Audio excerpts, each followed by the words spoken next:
Bom, boa noite a todos. Não sei se estão conseguindo me ouvir.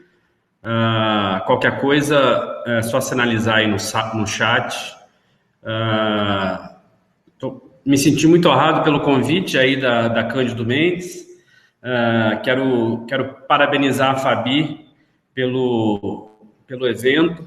Interessante, é bacana. Acho que essa agenda da inovação e do empreendedorismo é uma agenda que precisa fazer parte do meio acadêmico. O Brasil está um pouquinho atrasado nisso, né? As nossas academias nos ensinam muito pouco sobre empreendedorismo, sobre como empreender e, sobretudo, como inovar, né? Enfim, mas de qualquer forma, parabéns aí para a Fabi e para todos aí da Cândido Mendes por terem criado esse projeto tão interessante que é o Trends, né? A gente vai falar um pouco hoje sobre como que eu posso transformar a minha ideia em um negócio, né, ou em um protótipo, centrado, sobretudo, nas necessidades do usuário, a necessidade do cliente. Então, mais ou menos assim que a gente vai transcorrer a nossa apresentação, e as perguntas e as dúvidas que tiverem, por favor, podem fazer aí no chat. Vamos falar inicialmente, então, primeiro da minha origem, né? Eu gosto de falar bastante da minha origem.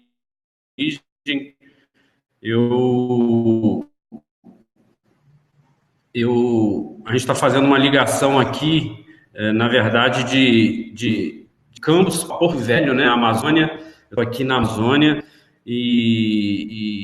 na verdade, sou de Campos, sou nascido aí em Campos, então tenho uma ligação forte com a cidade, minha família está toda aí. E aí fica a pergunta, né? O que leva um cidadão de Campos estar aqui em Porto Velho, em Rondônia, desenvolvendo alguns projetos de inovação, liderando a comunidade de inovação aqui de Rondônia. Então, se vocês acham aí de Campos, eu não conheço o ecossistema de Campos, mas se vocês acham que talvez esteja um pouco longe dos grandes centros, né? Imagina eu aqui em Porto Velho, em Rondônia. Enfim, mas só para mostrar também que as oportunidades existem, existe oportunidade para caramba aqui no Brasil, independente de onde estejamos, as oportunidades sempre vão existir, a gente tem que aproveitar sempre da melhor forma. Eu sou coordenador de saúde aqui no SESI, em Rondônia. Eu sou líder da comunidade Tambaqui Valley, como eu falei, que é a comunidade de inovação aqui de Rondônia. Ocupo meu tempo também como founder de uma startup. Eu tenho uma startup na área de odontologia, que eu vou falar no próximo slide, é a minha formação.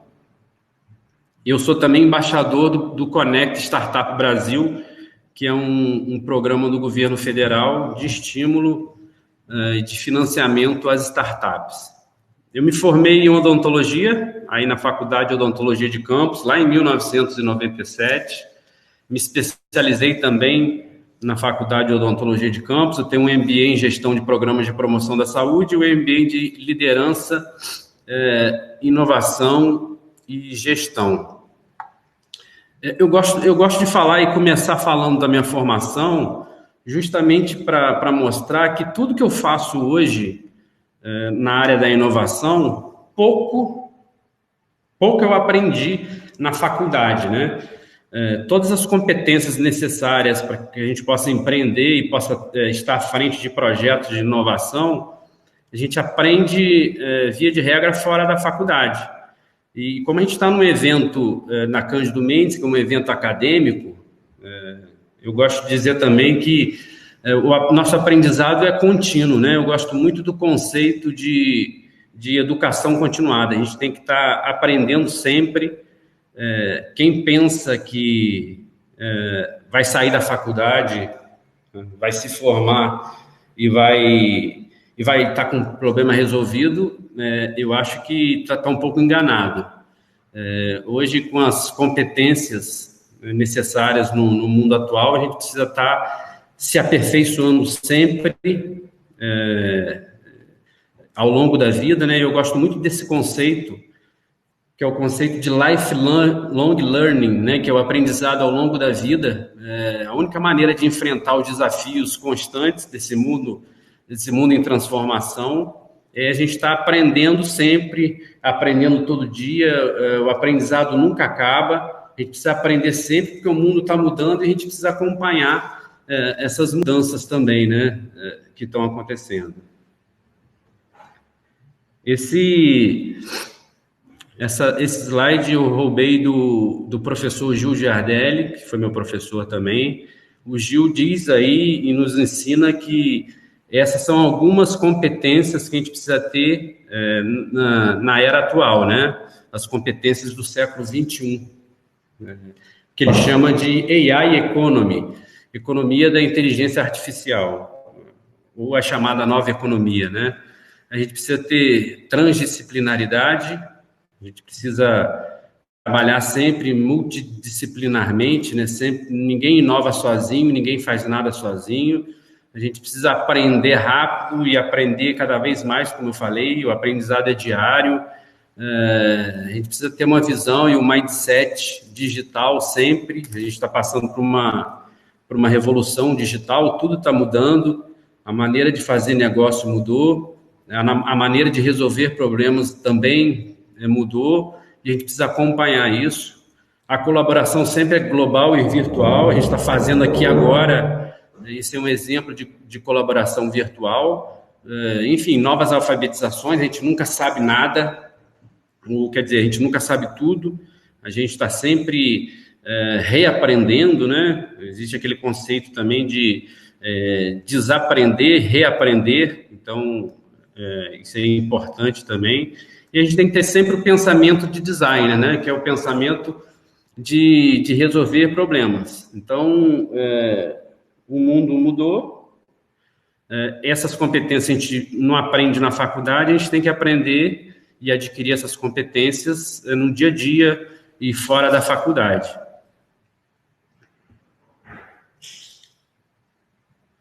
Então, o modelo educacional atual é um modelo educacional, esse modelo de que o professor, ele é o detentor do conhecimento, e o conhecimento está todo centralizado no professor, ou no tutor, ou enfim, quem quer que seja. Isso mudou também, ele já ficou descentralizado, e hoje ele é mais do que descentralizado, ele é distribuído. Hoje todo mundo detém o conhecimento, então por isso que mais do que nunca a gente precisa pensar sempre em trabalhar em parceria, porque, novamente, ninguém inova sozinho, né? Isso a gente não aprende na faculdade. Então, falar um pouco de ideias, né? Que é o ponto de partida da apresentação, do nosso bate-papo aqui, na verdade. Isso é mais um bate-papo. Muita gente me procura dizendo que, olha, eu tenho uma grande ideia, eu tenho uma ideia sensacional, uma ideia fenomenal, mas eu não quero, inclusive, nem contar, ou tenho medo que alguém escute a minha ideia, que podem roubar a minha ideia, e aí vão roubar a minha ideia e eu vou ficar sem a minha ideia. Eu costumo dizer que ideia sem execução não tem valor nenhum, né? A boa ideia... Todo empreendedor tem uma boa ideia. Eu, por exemplo, tenho boas ideias, todo dia eu tenho uma boa ideia. Mas uma boa ideia é como o motor de partida de um carro, né? Não adianta nada você ligar o carro e não movimentar o carro. Então, uma boa ideia sem execução não faz muito sentido, né? Então, mais do que ideia, ou mais importante do que a ideia, é a gente colocar isso em prática. E, claro, não existe receita de bolo para fazer isso. Eu não estou aqui querendo ensinar o passo a passo para ter sucesso no negócio, ou no sucesso de um negócio. Não existe passo a passo, mas existe algumas algumas metodologias que grandes startups, por exemplo, têm seguido, os modelos de negócio têm dado certo, seguindo sempre essa metodologia, é mais ou menos isso que a gente vai falar aqui nesse tempo que a gente vai passar junto, né? Eu gosto muito também desse conceito da Startse. A Startse diz que uma execução é 10 vezes mais importante, 100 vezes mais difícil que uma boa ideia.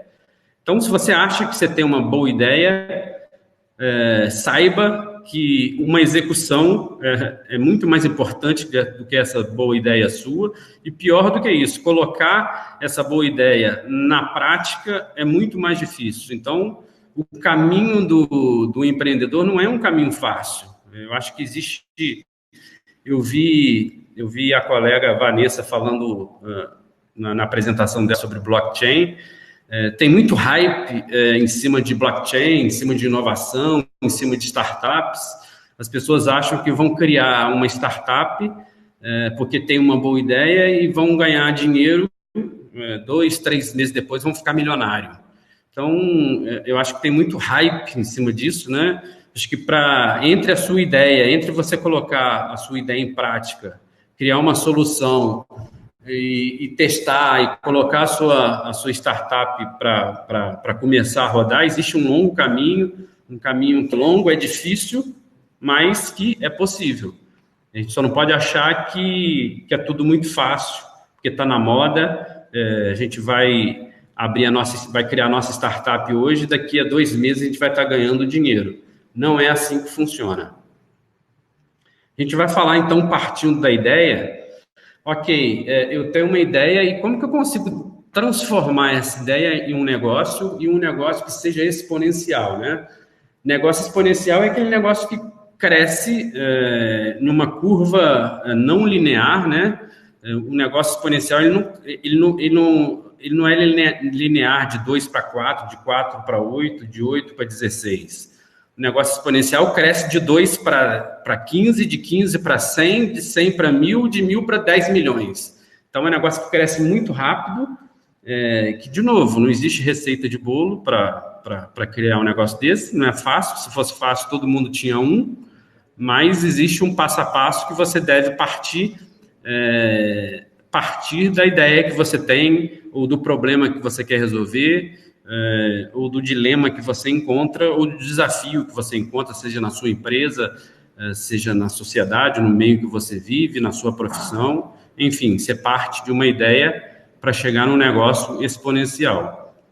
A primeira coisa que a gente precisa fazer é entender o problema que você quer resolver. Eu acho que isso é fundamental.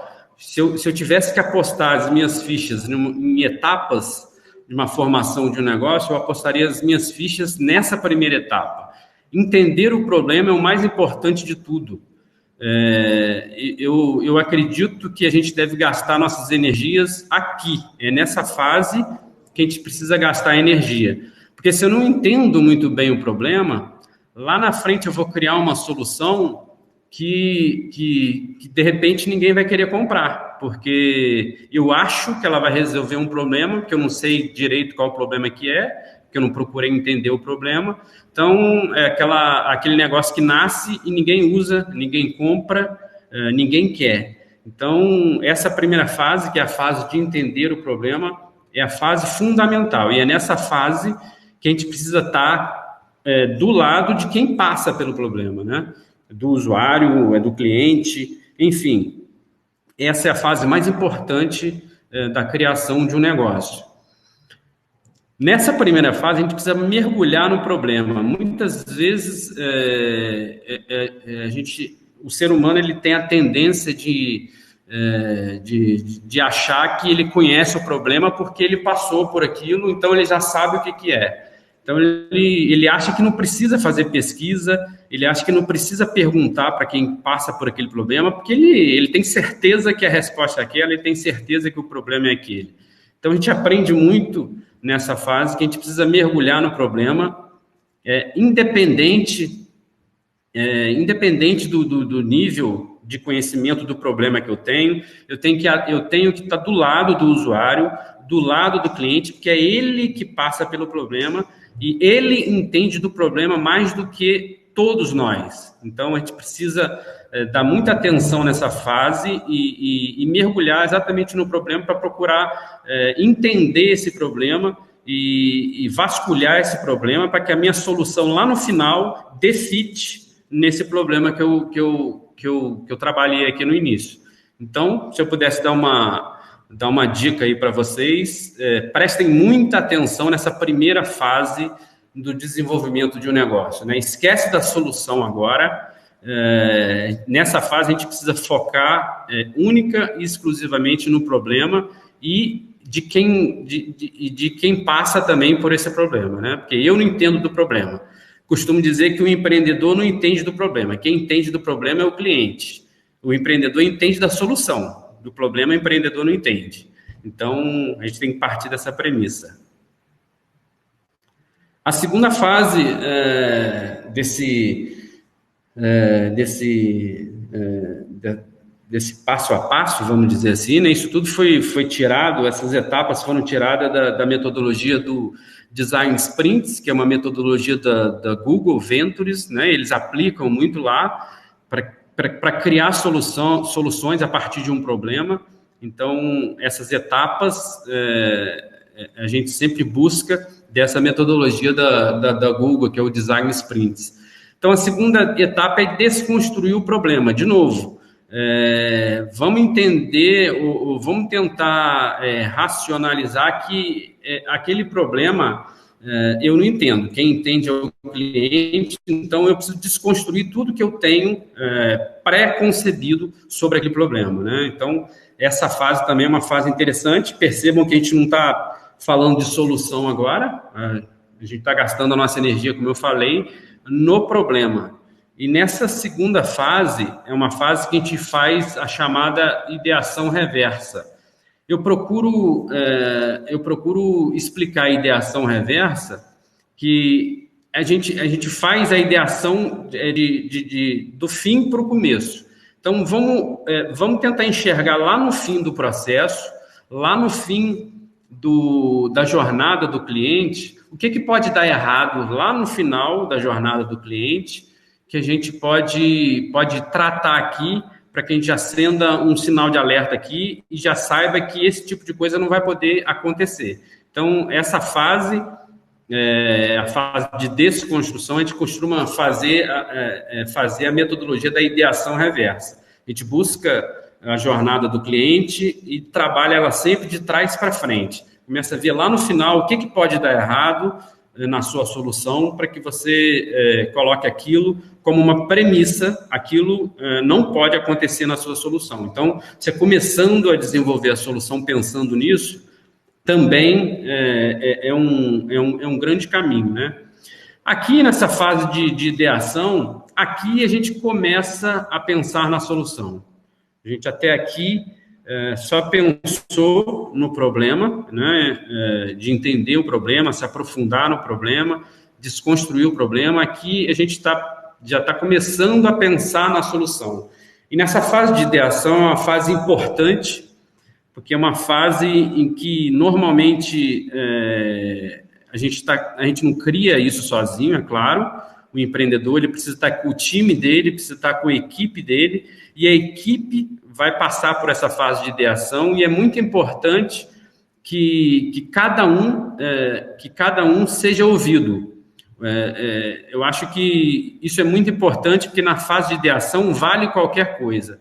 Então, qualquer membro da equipe pode participar dessa fase e dando a sugestão que ele acha pertinente, ou a ideia que ele tenha como solução para aquele problema, e é nessa fase que a gente chama, no design thinking, de duplo diamante. Quer dizer, lá no início, quando a gente estava entendendo um problema, a gente divergiu bastante para entender o problema, depois a gente convergiu para definir aquele problema, para dar foco naquele problema, e agora a gente está ideando, a gente vai fazer a divergência de novo, né? A gente vai estar divergindo e vai estar escutando todos da equipe, todos têm voz, não tem certo, não tem errado, todos vão ter abertura para opinar ou para dar sua sugestão, enfim. A solução, nessa fase, a gente busca ouvir a solução de todos e não só de um, né? E depois a gente volta para convergir de novo, que é a fase de decisão. A gente já buscou várias hipóteses de solução na fase anterior, e qual que é a hipótese que eu vou trabalhar, né? Isso acontece muito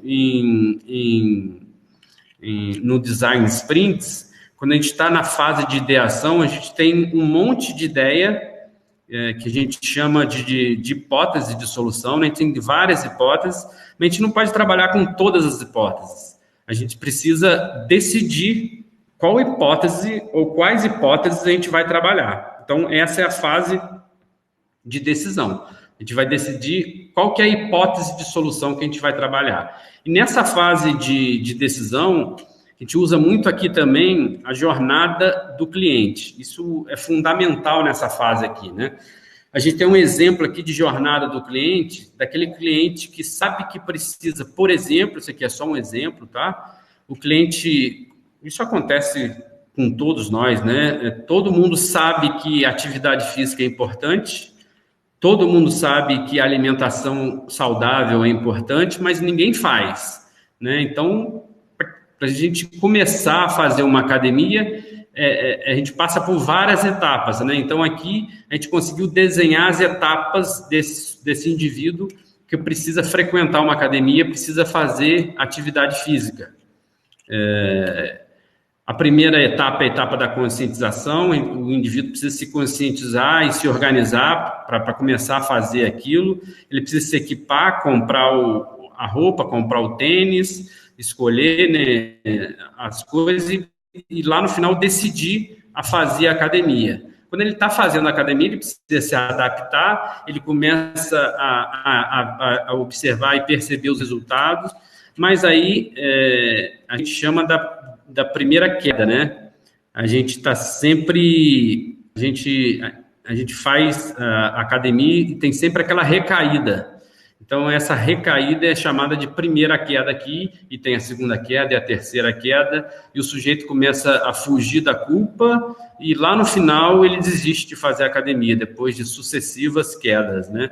Então, essa é mais ou menos a jornada do usuário, ou a jornada do cliente nesse caso aqui. Então, essa etapa também é uma etapa fundamental nessa fase aqui de decisão. E no fim, depois que a gente passou por todas essas fases, a gente vai criar um protótipo da solução. De novo, o protótipo é sempre uma hipótese de solução. O protótipo nunca é a solução final. O protótipo nunca deve ser enxergado como a solução que não é passível de erro. O protótipo nunca deve ser encarado assim. O protótipo ele foi criado em cima de hipóteses, e como toda situação que você cria em cima de hipóteses, pode ser que você confirme aquela hipótese, ok, legal, pode ser que você não confirme, pode ser que seu protótipo seja um fiasco, né? Você apostou na hipótese errada, e aí a gente vai ter que voltar lá nas etapas anteriores para buscar outras hipóteses de solução. Mas o mais importante aqui da gente falar é que o protótipo ele não é a solução completa. É muito comum no protótipo, se não nós falharmos em todas as etapas do protótipo, pelo menos em algumas fases do protótipo a gente vai falhar. Isso é muito comum, a falha, e até importante a falha, porque a gente aprende com as falhas, né?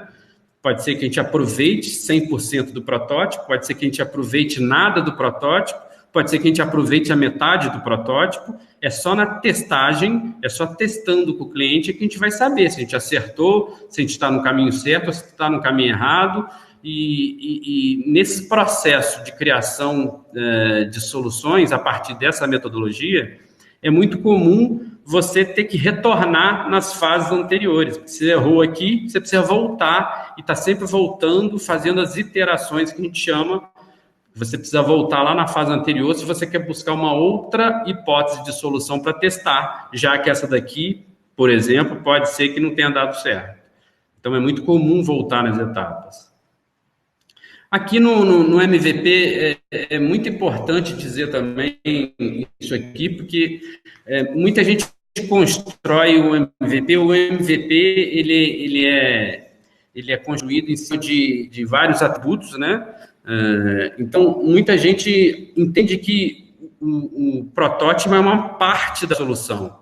O protótipo, como a gente está vendo aqui do lado esquerdo, na pirâmide do lado esquerdo, o protótipo não é uma parte da solução. O protótipo, de preferência, ele tem que ter partes de cada atributo da solução.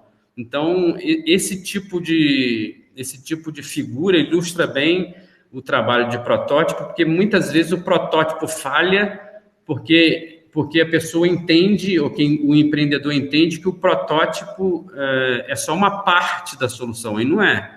Quanto mais atributos da sua solução você puder colocar no seu protótipo, melhor, mais sucesso provavelmente você vai ter. Então, isso é só para mostrar que tudo tem ciência, tudo tem método. Até para construir um protótipo, você também, a gente tem métodos para construir. E, no final de tudo, depois de construído o seu protótipo, você precisa testar o seu protótipo. E essa fase do testar e aprender também é uma fase importantíssima do negócio. Porque, como eu falei agora há pouco, você testa o seu protótipo, pode ser que seu protótipo não seja bem aceito, o usuário não aceitou aquilo, mas é importante você ter falhado, porque ali você aprendeu, você já sabe o que você não deve fazer. E o protótipo é muito bom, porque normalmente você não investe muito dinheiro no protótipo, muito pelo contrário. O protótipo ele é feito para utilizar o mínimo de recurso que puder, o mínimo de recurso possível. O MVP é chamado mínimo produto viável, então você não gasta muito dinheiro. Se você errar, ok, descarta aquela parte que você errou, você aprendeu com aquilo, você sabe que aquilo não vai funcionar, e é muito melhor do que você construir um modelo da maneira tradicional. Como que é o modelo da maneira tradicional? A gente entende que sabe da solução, vai lá e investe milhões naquela solução, e depois, quando você vai vender aquela solução, você vê que ninguém quer comprar aquela solução. Então, você investiu milhões num negócio que ninguém quer comprar. Então, aqui está a importância do protótipo, né? Essa é uma coisa muito dita também no meio do empreendedorismo, né? A falha é muito bem aceita, como eu falei. A gente precisa falhar rápido e aprender rápido. Isso é muito natural, a gente precisa entender isso como natural. Aqui tem uma fala da Maria Silva Marques, que ela é presidente do Conselho Consultivo da Goldman. Ela falou para o Infomoney isso daí. Eu acho muito legal isso que ela falou, né? Até quis trazer, porque eu acho que casa muito bem com essa falhar rápido e aprender rápido. Ela disse que numa entrevista ela sempre pergunta: conte tudo que é errado que você fez e o que você aprendeu com esse erro. Se a pessoa disser que não errou, ela não contrata. Vai errar em outro lugar, depois você vem trabalhar comigo. Porque primeiro você precisa errar, porque é errando que a gente aprende. Então, essa cultura do erro é uma cultura que é aceita normalmente no meio do empreendedorismo e da inovação, né? E, por fim, quando a gente está falando de negócios exponenciais, a gente já falou meio que a metodologia que as startups têm seguido para criar soluções para resolver problemas. Mas quando a gente está falando de negócios exponenciais, a gente precisa se importar com uma palavrinha chamada propósito, né? Propósito é a razão de ser daquilo que eu estou criando. O que eu estou querendo resolver com aquele problema que eu estou criando? Aquilo vai impactar, aquela solução que eu estou criando, vai impactar 100 pessoas, vai impactar milhares, milhões ou bilhões de pessoas.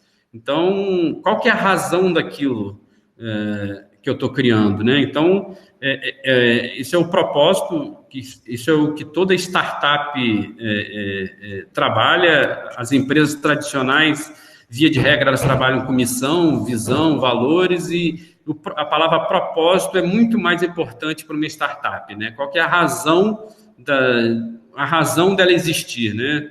A razão daquele negócio existir. Então, a gente costuma criar o propósito através desse o que, como e porquê, que aqui está em espanhol, mas é o Círculo Dourado do Simon Sinek. Ele diz que as empresas tradicionais começam sempre pelo o quê. O que eu vou criar? Né? Normalmente é uma tecnologia. Eu vou criar um aplicativo. Aí, como que eu vou criar esse aplicativo? Eu começo a pensar no como e pouco me importo com o porquê. Qual que é o problema que esse aplicativo vai resolver? Não interessa. As empresas tradicionais acham que tem que começar por aí. E o Simon Sinek, ele ensina exatamente o contrário. Você tem que começar pelo porquê, esquecer a tecnologia. A tecnologia é um meio, a tecnologia você tem que pensar lá no final, você tem que pensar primeiro qual que é o problema que você vai resolver, né? Qual que é o problema que você está resolvendo? Depois, como que você vai resolver esse problema? E lá no final, o que você vai criar para que você resolva esse problema? Então, a ordem do que, como e porquê sempre é inversa quando a gente está comparando empresas tradicionais e negócios tradicionais com uma empresa inovadora e negócios inovadores. Então, aqui está o propósito, aqui que é o importante para as startups, né? Aqui, para a gente já indo para o fim da nossa apresentação, nosso bate-papo, o Jack Welch, que ele é ex-CEO da GL, diz: se a velocidade da mudança do mundo for maior do que a velocidade da sua mudança, o fim está próximo. Né? O mundo está mudando muito rápido, a maneira de fazer negócio mudou, a maneira de resolver problemas, as maneiras de resolverem problemas mudaram. Então, se eu não acompanhar essa velocidade de mudança, o meu fim está próximo. Então, é isso que ele quis dizer.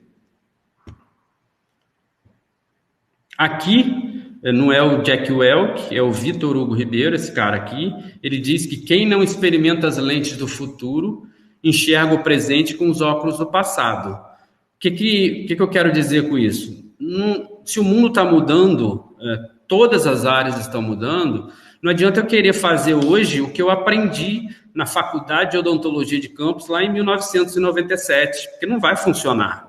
Ou eu olho para frente, ou eu vou tentar fazer hoje aquilo que eu aprendi lá atrás e vou ficar para trás, com certeza, né? Então, a gente precisa enxergar o mundo na mesma velocidade das mudanças que estão acontecendo. Essa era o que eu tinha para passar para vocês. Agora eu vou ficar aguardando aí as perguntas. Eu sou líder da Tambaqui Valley, que é a comunidade de inovação aqui de Rondônia. Quem tiver interesse em conhecer um pouco dessa comunidade, pode procurar por Tambaqui Valley nas redes sociais, que vai achar. Aí tem o meu contato, meu telefone, e eu fico à disposição de vocês também.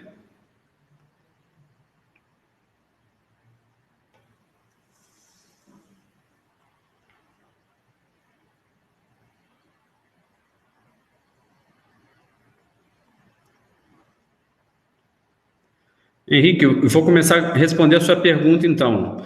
Quantas hipóteses são possíveis num sprint? Não tem limite, não, Henrique. As hipóteses podem ser quantas forem necessárias ou quantas surgirem no sprint, né? O mais importante é que você vá dar foco em algumas hipóteses e pode ser que você use aquelas outras hipóteses em um outro momento. Pode ser que lá na frente, como a gente falou, você vai testar aquela hipótese e aquela hipótese não foi muito bem aceita pelo mercado. Então, você volta e busca outra hipótese que você criou no sprint aqui. Então, não tem quantidade de hipóteses, quantidade ideal, não tem. Também não tem certo e errado. Existe algumas opções que você vai precisar dar foco e pode ser que você tenha que retornar e olhar com um pouco mais de carinho para essa hipótese que você não deu foco num primeiro momento. Um protótipo pode ser considerado um MVP. Há controvérsias contra isso, tá, Frederico? É o Frederico, né? Muita gente considera protótipo a mesma coisa de MVP. Eu, particularmente, não considero assim. Eu acho que o protótipo ele é uma coisa mais simples, né? Você pode criar um protótipo, por exemplo, num papel. Você pode criar um protótipo numa cartolina, por exemplo, né? Só dando um exemplo. E o MVP não. O MVP ele é um pouquinho mais evoluído, vamos dizer assim, né? Mas ambos têm a mesma função e ambos respeitam sempre aquela máxima que eu falei, é investir o mínimo de recurso possível para que você possa testar aquela solução da melhor maneira possível. Então, é fazer sempre mais com menos. Nunca gastar muito recurso num protótipo ou no MVP. Então, é mais ou menos isso. Qual que é o primeiro passo para uma ideia que eu criei? É aquilo que eu falei. Você precisa ter atitude para tirar essa ideia do papel. E a primeira etapa, que foi a etapa que a gente falou ali atrás, a etapa do Design Sprints, é você mergulhar nesse... Primeiro você precisa, na sua ideia, eu não sei qual que é a sua ideia, você precisa se perguntar, né? Qual que é o problema que eu vou resolver com essa ideia? Qual que é o dilema que eu vou resolver com essa ideia, né? Qual que é o desafio que eu vou resolver com essa ideia? E a partir daí, você entendendo o desafio, entendendo o problema, entendendo o dilema, você mergulhar nesse desafio, ou problema, ou dilema, e entender ele melhor do que todo mundo. Você precisa entender melhor do que o usuário que está passando por aquilo. Então, se eu pudesse te dar uma dica assim, para o seu primeiro passo, é esse, né? Você entender qual que é o problema, ou o dilema, ou o desafio que você vai resolver e mergulhar naquilo e conhecer aquilo, entrevistar quem passa por aquilo, colocar o pé na rua, né? Na inovação existe uma máxima que é a chamada TBT, né? TBT. Tire a bunda da cadeira e vá para a rua pesquisar, vá para a rua ouvir quem passa por aquele problema. Porque dentro do escritório, dentro do ar-condicionado, e você sozinho também, você provavelmente não vai conseguir resolver aquele problema. Então, você precisa de gente para trabalhar contigo e precisa colocar o pé na rua para entender aquilo que você vai resolver. Não sei se eu respondi o que você está perguntando.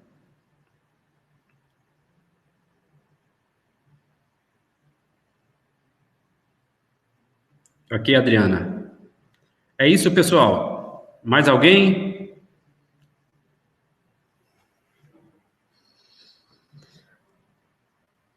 Ok, Fabi. Obrigado a todos.